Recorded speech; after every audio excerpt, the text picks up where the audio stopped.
Мен мектепке барамын, қолыма гүл аламын, дайын дәптер қаламым, мен мектепке барамын. Қуанышым менің мол, мектебіме тарттым жол. Сәлем, сенің атың кім? Сәлем, менің атым Әлібек.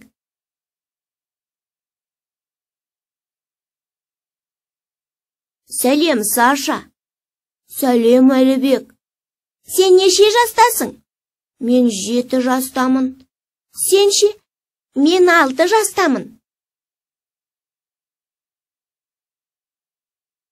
Сәлеметсіз бе, ата? Сәлеметсіз бе, әже?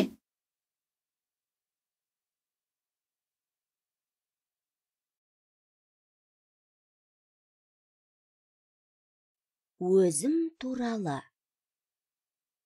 Бірінші сабақ. Өзім туралы.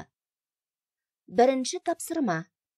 Тыңда, сұрақтарға жауап бер. Сәлем, Самат. Сәлем, Әли. Самат, сен неше жастасың? Мен 8 жастамын. Сен ше? Мен де 8 жастамын. Нешінші сыныпта оқисың? Мен 2-ші сыныпта оқимын. Сен ше? Мен де 2-ші сыныпта оқимын.